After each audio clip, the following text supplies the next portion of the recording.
Hello students, in the previous class we have learned about motion and we have seen different examples of motion in our daily life, and we have also seen that life without motion is not possible. Life without motion is not possible. Life and motion both are interrelated. If there is motion there is life, and if there is life there must be motion. ठीक है, इसके बाद हमने पढ़ा था different types of motion: rectilinear motion, translatory motion, circular motion, rotational motion and oscillatory motion and vibratory motion. Now today we will study about the concept of point mass. Concept of point mass, ये point मास क्या होता है? कल हमने बात करी थी इस पर कि अगर एक पॉइंट ऑब्जेक्ट होता है तो वो रेक्टिलिनियर मोशन कहलाता है, बट अगर एक बॉडी होती है तो वो ट्रांसलेटरी मोशन कहलाता है. तो बॉडी और पॉइंट ऑब्जेक्ट ये क्या चीज़ें हैं, इनको हम थोड़ा सा डिटेल में समझते हैं. एंड कोई किसी भी ऑब्जेक्ट को हम पॉइंट ऑब्जेक्ट तब बोलेंगे कि जब उसका डिस्प्लेसमेंट, जैसे कि मैंने आपको कल भी बताया था, जब वो बॉडी डिस्प्लेसमेंट करती है तो उसका डिस्प्लेसमेंट और उसका साइज़, उसका जो डिस्प्लेसमेंट है उसके साइज़ से काफ़ी ज़्यादा हो, या फिर हम ऐसा कह सकते हैं कि बॉडी का साइज़ उसके डिस्प्लेसमेंट से नेग्लिजिबल हो. उसके डिस्प्लेसमेंट का नेग्लिजिबल हो मतलब डिस्प्लेसमेंट का जो अमाउंट है वो बॉडी के साइज़ से काफ़ी ज़्यादा है. तो पॉइंट ऑब्जेक्ट की डेफिनेशन हम क्या बनाएंगे? An object is treated as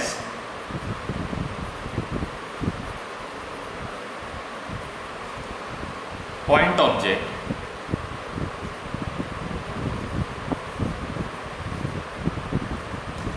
if its size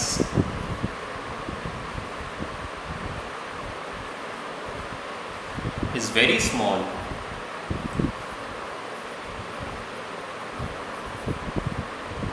as compared to the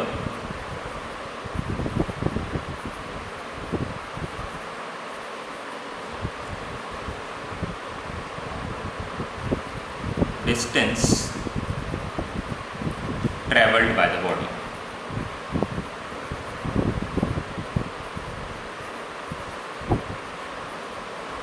कल जब मैं आपको रेक्टिलिनियर मोशन और ट्रांसलेटरी मोशन में आपको पढ़ा रहा था तो तभी भी मैंने आपको बताया था कि जैसे एक ट्रेन जो कि बॉम्बे से कोलकाता जा रही है, अब ट्रेन में चाहे एक कंपार्टमेंट हो या 20 कंपार्टमेंट हो, ट्रेन की लेंथ का जो मतलब जो ट्रेन की जो लेंथ है उसका जो लेंथ है वो डिस्टेंस बिटवीन दिल्ली और बॉम्बे के कंपैरिजन में काफ़ी छोटी है.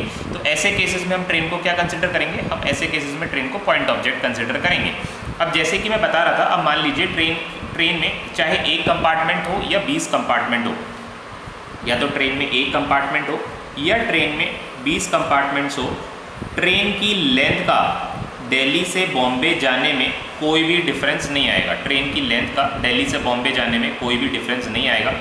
जैसे सपोज दिल्ली से बॉम्बे जाने में ट्रेन को अगर 36 आवर्स लगते हैं, दिल्ली टू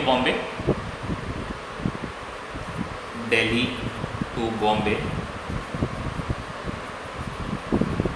ट्रेन को जाने में अगर 36 आवर्स लगते हैं तो चाहे एक कंपार्टमेंट जाए या 20 कंपार्टमेंट जाए, 1 कंपार्टमेंट और 20 कंपार्टमेंट्स, अज्यूम करिए दीज आर 20 कंपार्टमेंट्स, एक कंपार्टमेंट जाए या 20 कंपार्टमेंट जाए, the time will be same, time will be 36 hours only. But if it crosses a river or a tree,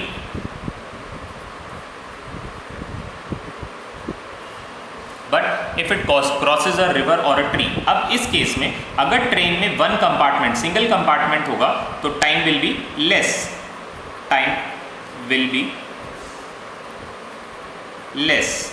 but अगर ट्रेन में 20 कंपार्टमेंट्स होंगे तो टाइम विल बी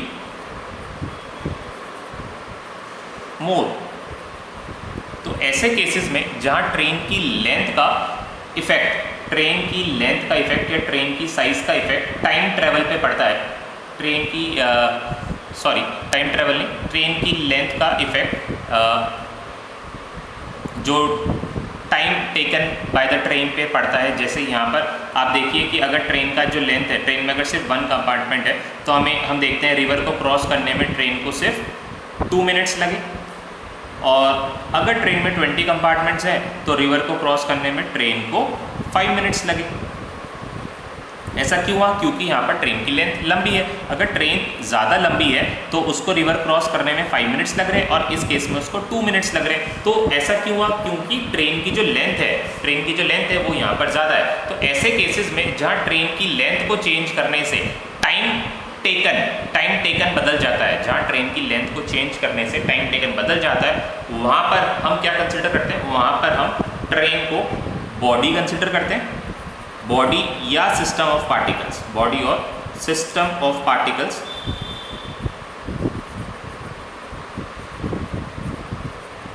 और ऐसे केसेस में जहां ट्रेन की लेंथ को बदलने से टाइम टेकन में कोई भी फर्क नहीं पड़ता, ऐसे केसेस में हम ट्रेन को क्या कंसिडर करते हैं? ऐसे केसेस में हम ट्रेन को पॉइंट ऑब्जेक्ट कंसिडर करते हैं।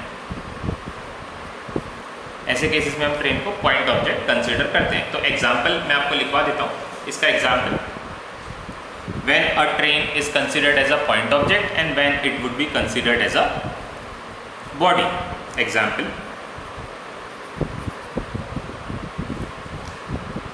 a train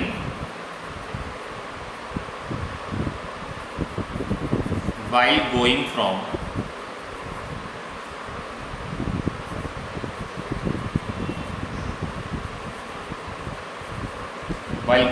Kolkata to Bombay, और हमने एग्जाम्पल लिया है, दिल्ली टू बॉम्बे का लिया, तो हम दिल्ली टू बॉम्बे लिखते हैं।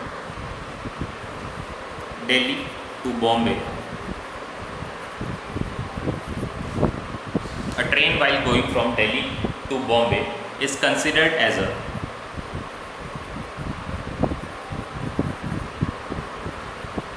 point object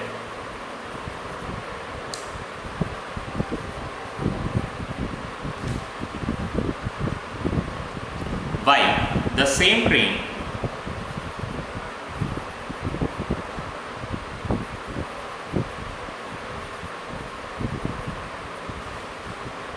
cannot be treated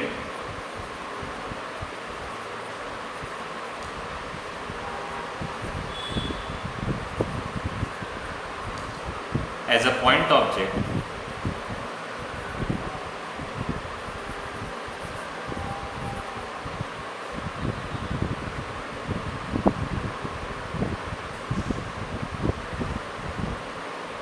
while crossing a river, pole or a tree, because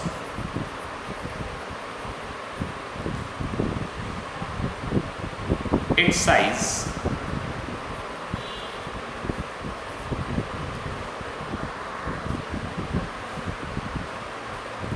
affect the time of travel.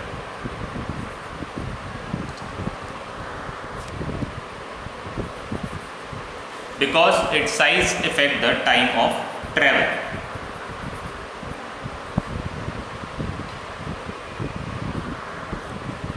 ठीक है, तो अब आप लोगों को पॉइंट ऑब्जेक्ट और एक बॉडी में, या बॉडी को हम क्या बोलते हैं? बॉडी को हम सिस्टम ऑफ पार्टिकल्स भी बोलते हैं, या vice versa, system of particles को बॉडी भी बोलते हैं। तो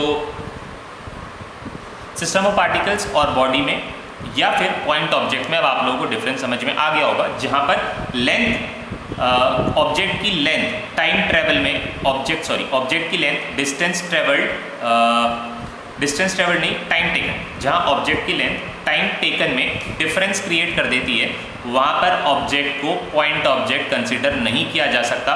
पर जहाँ पर ऑब्जेक्ट का साइज टाइम टेकन में कोई भी डिफरेंस क्रिएट नहीं करती, उस केस में हम ऑब्जेक्ट को पॉइंट ऑब्जेक्ट कंसिडर कर सकते हैं। फिजिक्स में जितने भी लॉज हमारे बने हुए हैं, फिजिक्स में हमारे जितने भी लॉज बने हुए हैं, सारे पॉइंट ऑब्जेक्ट को कंसिडर करके ही बनाए गए हैं, सारे पॉइंट ऑब्जेक्ट कंसिडर करके ही बनाए गए।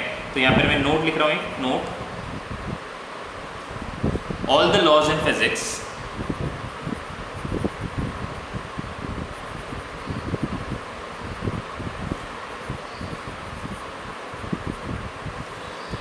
are made for point objects.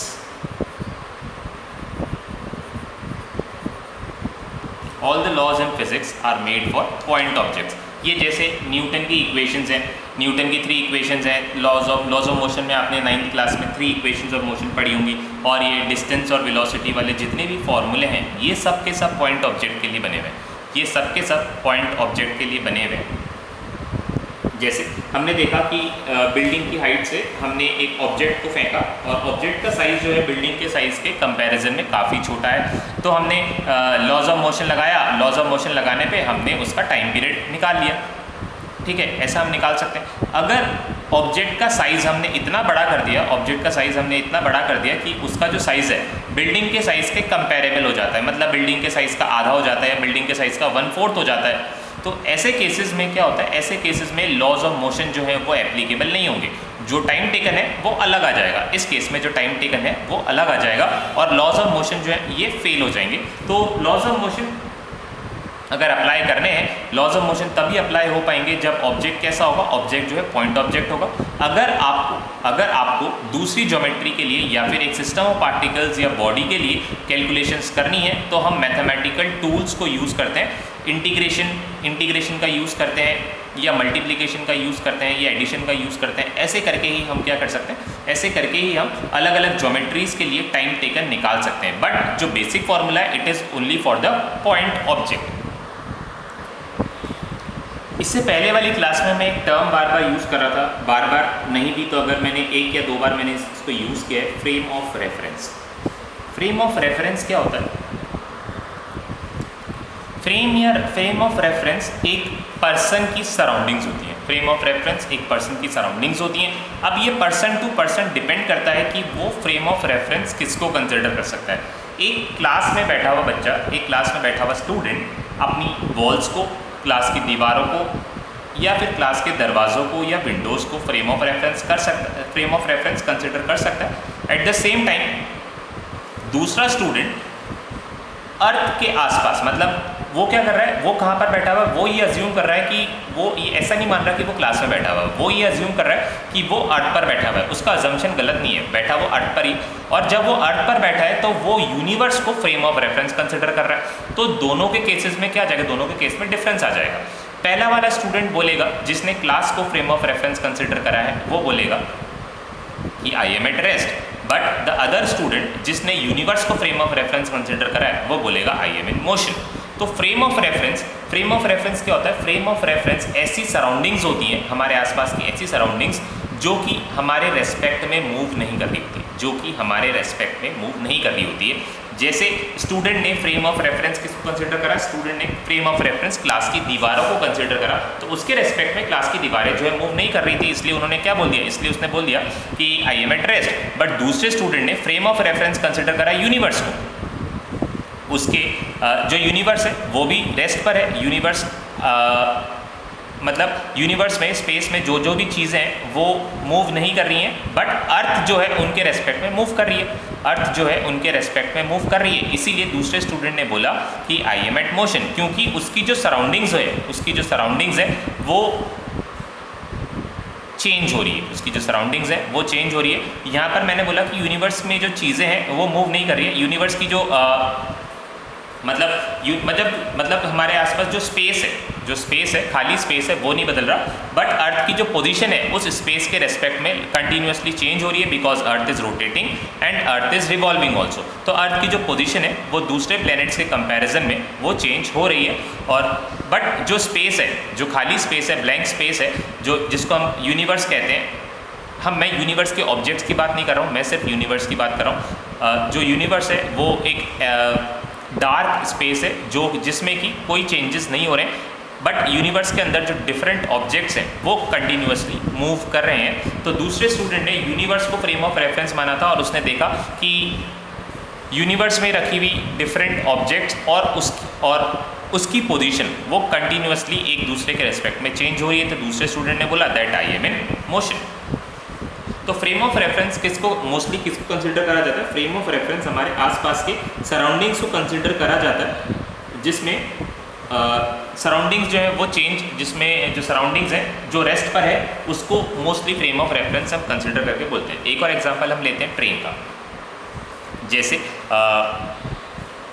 Train अगर ये मूव कर रही है और अगर हम दिल्ली स्टेशन का वेट कर रहे हैं, मान लीजिए हम ट्रैवल कर रहे हैं जयपुर से दिल्ली और हम दिल्ली के स्टेशन का वेट कर रहे हैं, तो मान लीजिए आपकी जो सीट है वो अपर बर्थ पर है और आप वहाँ पर सो रहे हैं। आपने नीचे वाले आदमी से पूछा कि दिल्ली आ गया क्या, तो दिल्ली खुद चलकर आपके पास नहीं आ रहा, दिल्ली खुद चलकर आपके पास नहीं आ रहा, आप दिल्ली के पास जा रहे हैं, जो ट्रेन है उसका मोशन हो रहा है, बट हो क्या रहा है, जो नीचे वाला आदमी है वो आपके रेस्पेक्ट में रेस्ट पर है, क्योंकि उसकी जो पोजीशन है वो आपके रेस्पेक्ट में चेंज नहीं हो रही। आपने यहाँ पर फ्रेम ऑफ रेफरेंस किसको कंसिडर करा है, ट्रेन में आपके कंपार्टमेंट में जितने भी लोग हैं उनको आपने फ्रेम ऑफ रेफरेंस कंसिडर करा है, उनकी जो पोजीशन है आपके रेस्पेक्ट में चेंज नहीं हो रही है, ठीक है। बट जैसे दिल्ली स्टेशन है, दिल्ली स्टेशन को आप दिल्ली स्टेशन का जब आप वेट कर रहे थे कि दिल्ली स्टेशन आ गया क्या, आप कैसे पूछते हो दिल्ली स्टेशन आ गया क्या, जबकि दिल्ली खुद चलकर आपके पास नहीं आ रहा, आप दिल्ली के पास जा रहे हो। बट यहाँ पर जो स्टेटमेंट है हमारा वो इसलिए बदल गया क्योंकि हमने फ्रेम ऑफ रेफरेंस किसको कंसिडर करा है,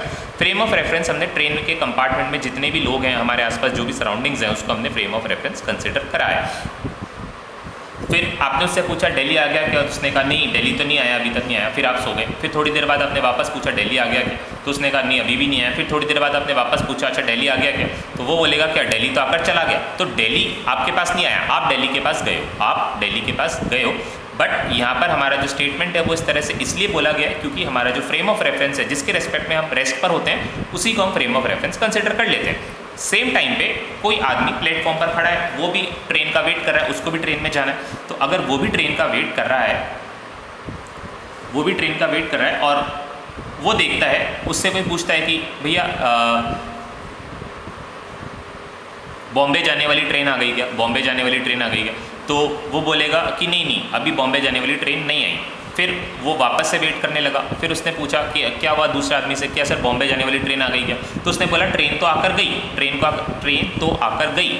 तो यहाँ पर क्या है, यहाँ पर जो दूसरा पर्सन है उसने किसको फ्रेम ऑफ रेफरेंस कंसिडर करा है, उसने वहाँ पर प्लेटफॉर्म को फ्रेम ऑफ रेफरेंस कंसिडर करा है, क्योंकि प्लेटफॉर्म पे जो चीज़ें हैं, जो ऑब्जेक्ट्स हैं, वो अपनी पोजीशंस जो है, नॉन लिविंग थिंग्स जो है, मैं लिविंग थिंग्स की बात नहीं कर रहा हूँ, जो नॉन लिविंग थिंग्स है वो अपनी पोजीशंस जो है वो नहीं बदल रही है। तो प्लेटफॉर्म पर खड़ा हुआ आदमी प्लेटफॉर्म को फ्रेम ऑफ रेफरेंस कंसिडर कर रहा है, जबकि दूसरा आदमी ट्रेन में बैठा हुआ जो आदमी है वो ट्रेन में अपने सराउंडिंग्स को फ्रेम ऑफ रेफरेंस कंसिडर कर रहा है। तो फ्रेम ऑफ रेफरेंस बेसिकली क्या है, एक पर्सन के रेस्पेक्ट में एक्स, वाई और जेड कोऑर्डिनेट्स है, जिसके रेस्पेक्ट में उसकी पोजीशन, वेलोसिटी और एक्सेलरेशन जो है वो बदल रहे हैं, ठीक है। This is frame of reference. तो फ्रेम ऑफ रेफरेंस की डेफिनेशन हमने क्या बनाई, the frame of reference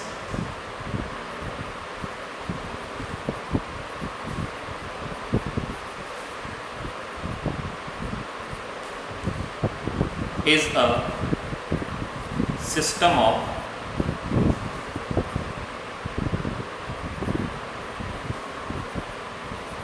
coordinate axis, axis का प्लूरल AXES, एक्सिस यानी हम x, y और z एक्सिस की बात करें। The frame of reference is a system of coordinate axis attached to an observer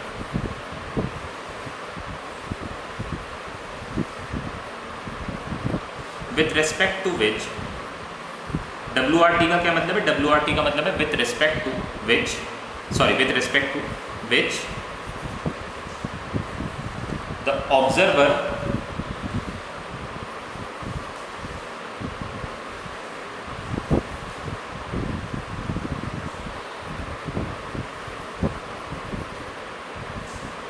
can describe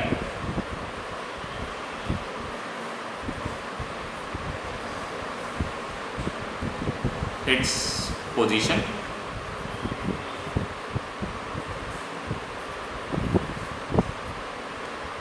velocity and acceleration।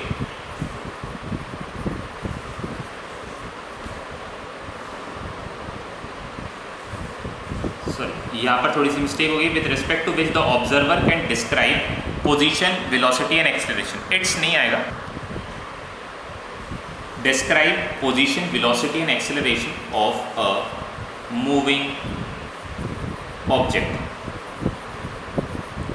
तो mostly person जो होता है वो फ्रेम ऑफ रेफरेंस उसी को कंसिडर करता है, अपने आसपास की उन्हीं सराउंडिंग्स को फ्रेम ऑफ रेफरेंस कंसिडर करता है जिसकी पोजीशन उसके रेस्पेक्ट में चेंज नहीं हो रही है। जैसे ट्रेन के अंदर बैठे हुए आदमी ने ट्रेन के कंपार्टमेंट को फ्रेम ऑफ रेफरेंस कंसिडर करा, क्योंकि वहाँ पर यहाँ पर जितने भी ऑब्जेक्ट्स थे या जितने भी लोग थे उसके रेस्पेक्ट में उसकी पोजीशन जो है वो चेंज नहीं हो रही है, इसीलिए वो बार बार लोगों से पूछता गया कि दिल्ली आया क्या, दिल्ली आया क्या। बेसिकली वो दिल्ली की तरफ मूव कर रहा था, दिल्ली उसकी तरफ मूव नहीं कर रहा था, बट फिर भी उसका जो स्टेटमेंट है वो फ्रेम ऑफ रेफरेंस की वजह से यहाँ पर चेंज हो गया है। At the same time station पर ट्रेन का वेट करने वाले आदमी ने प्लेटफॉर्म को फ्रेम ऑफ रेफरेंस कंसिडर करा और उसने दूसरे आदमी से पूछा ट्रेन आई क्या या ट्रेन आकर चली गई। तो यहाँ पर प्लेटफॉर्म जो है वो फ्रेम ऑफ रेफरेंस है और दूसरे जो पहले वाला पर्सन था उसके रेस्पेक्ट में ट्रेन का कंपार्टमेंट फ्रेम ऑफ रेफरेंस है।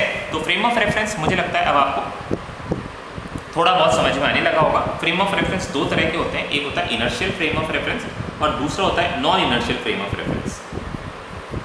Inertial frame of reference and non inertial frame of reference. जो इनर्शियल फ्रेम ऑफ रेफरेंस होता है ये नॉन एक्सेलरेटिंग फ्रेम है और न्यूटन के सारे लॉज इसी में फॉलो होते हैं। It is a non accelerating frame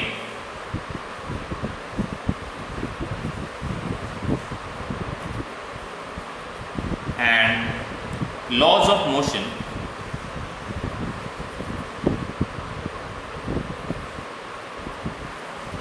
are obeyed या followed, laws of motion are followed in this frame। Inertial और नॉन इनर्शियल फ्रेम कैसे होते हैं इनका भी अभी मैं एग्जाम्पल देकर आपको बताऊंगा। दूसरा है non inertial frame.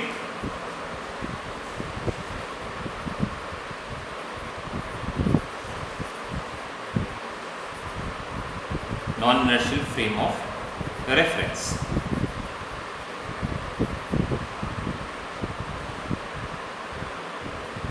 It is accelerated frame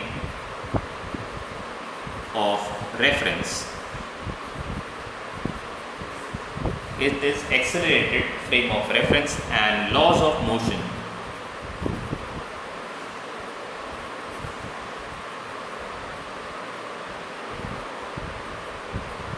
are not followed। Laws of motion are not followed.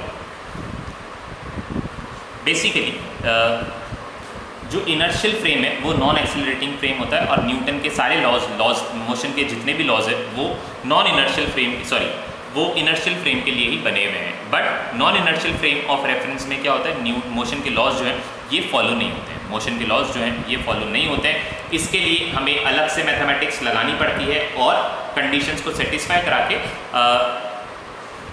Calculations हमें करनी पड़ती है। नॉन इनर्शियल फ्रेम देखिए, जैसे हमने अर्थ से एक रॉकेट छोड़ा, रॉकेट जो है सीधा सीधा हवा में जा रहा होता है, थोड़े टाइम बाद आप देखेंगे कि जो रॉकेट है ये ऐसे टेढ़ा हो गया, ये जो रॉकेट है ये ऐसा टेढ़ा हो गया। एक्चुअली में रॉकेट जो है ये टेढ़ा नहीं हुआ है, अर्थ अपनी जगह से घूम गई है, अर्थ जो है यहाँ से ये रोटेट करना, अर्थ जो है कंटिन्यूसली रोटेट कर रही है और अच्छी खासी वेलोसिटी से रोटेट कर रही है, साथ साथ वो रिवॉल्व भी कर रही है। तो यहाँ से छोड़ा हुआ रॉकेट, आपने जब रॉकेट छोड़ा तो आप इधर थे और इसके बाद जब रॉकेट ऊपर चला गया थोड़े टाइम बाद आपकी जो पोजीशन है वो इसके रेस्पेक्ट में बदल जाती है। तो आपको लगता है कि जो रॉकेट है यहाँ पर बेंड हो गया, यहाँ से ऐसे बेंड हो गया।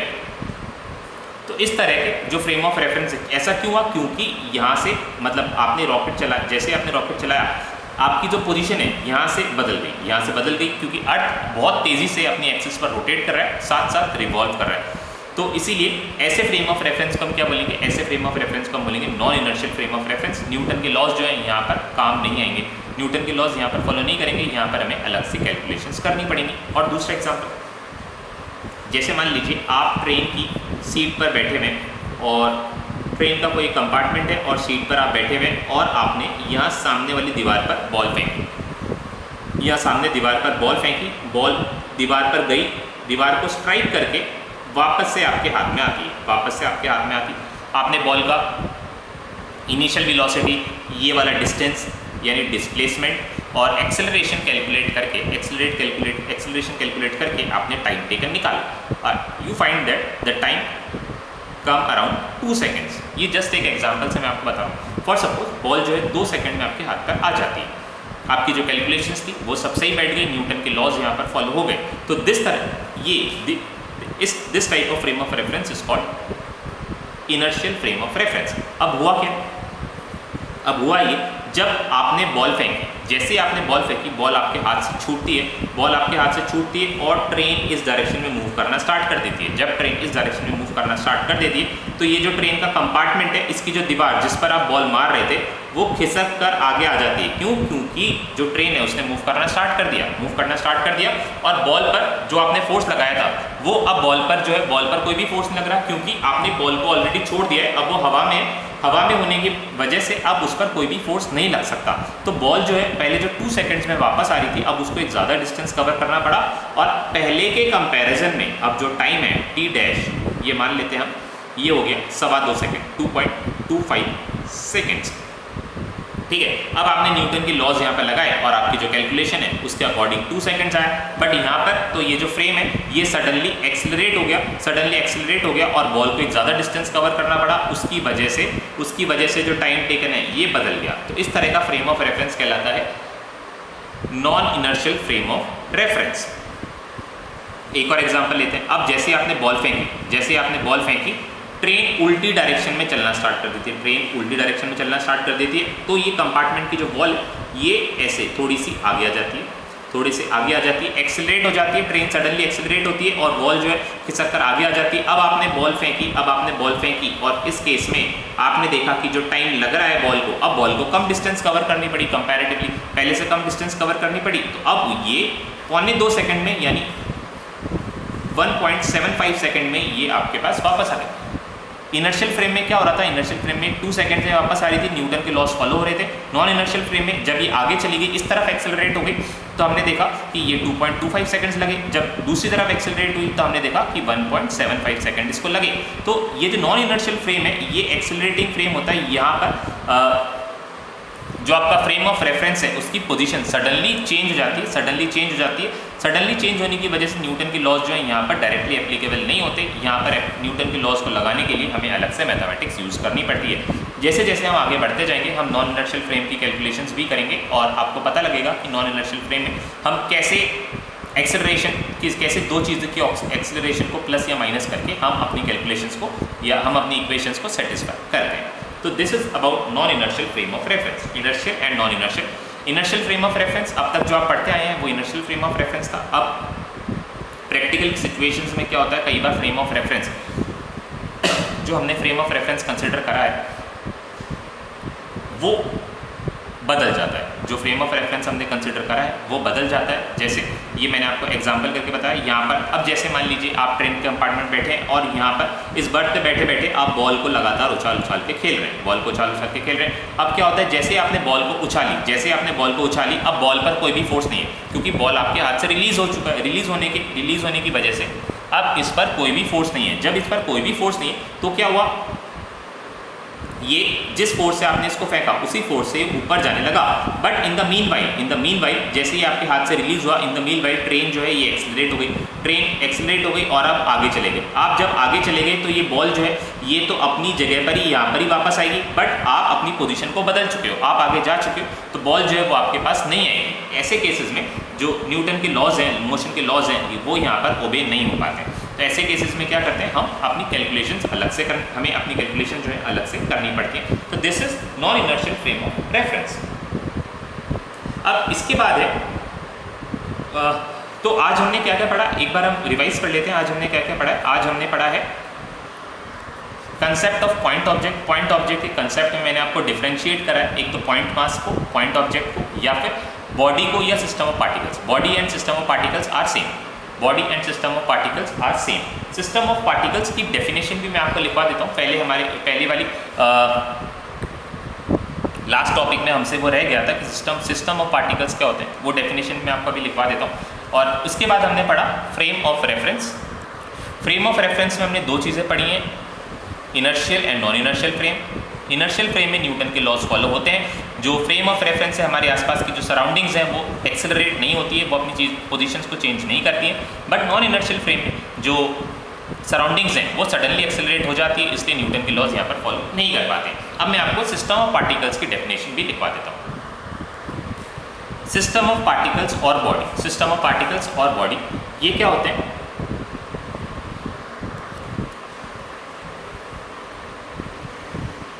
in which all the particles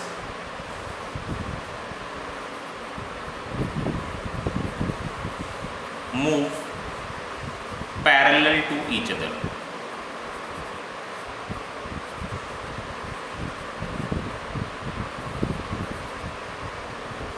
In which all the particles move parallel to each other. System of particles, जब हमने ट्रांसलेटरी मोशन पढ़ा था वहाँ पर बताया था मैंने कि सिस्टम ऑफ पार्टिकल्स अगर होता है तो वो मोशन ट्रांसलेटरी कहलाता है, अगर पॉइंट मास होता है या पॉइंट ऑब्जेक्ट होता है तो वो मोशन रेक्टिलिनियर मोशन कहलाता है। अब जैसे हम इस स्केल को कंसिडर करते हैं, ये जो स्केल है ये एक सिंगल पार्टिकल से नहीं बनी है, इसमें बहुत सारे पार्टिकल्स हैं, बहुत सारे पार्टिकल्स हैं। कुछ पार्टिकल्स को मैं आइडेंटिफाई कर देता हूँ यहाँ पे।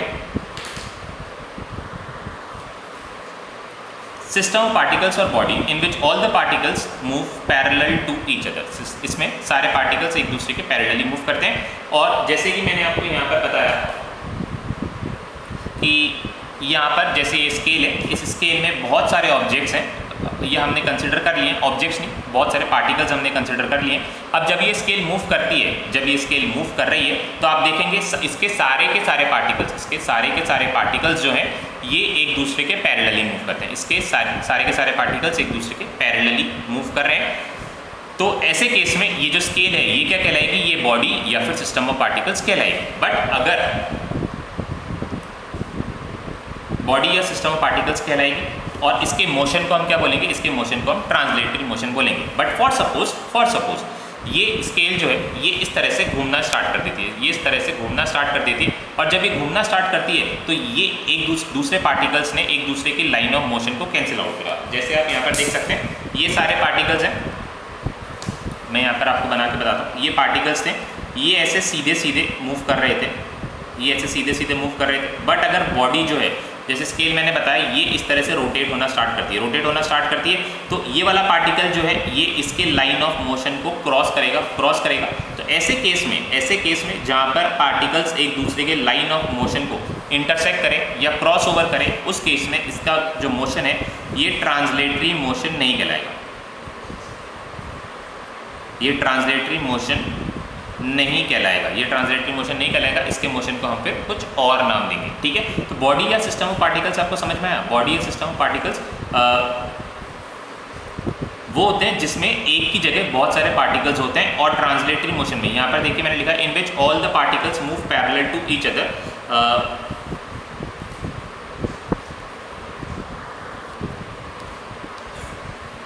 तो बॉडी या सिस्टम ऑफ पार्टिकल्स में क्या होता है? जहाँ पर सारे ऑब्जेक्ट्स एक दूसरे के पैरेलली मूव करते हैं या उनका जो लाइन ऑफ मोशन है एक दूसरे को क्रॉस आउट नहीं करता। ऐसे केसेस में हम उसको क्या बोलते हैं? सिस्टम ऑफ पार्टिकल्स या फिर बॉडी।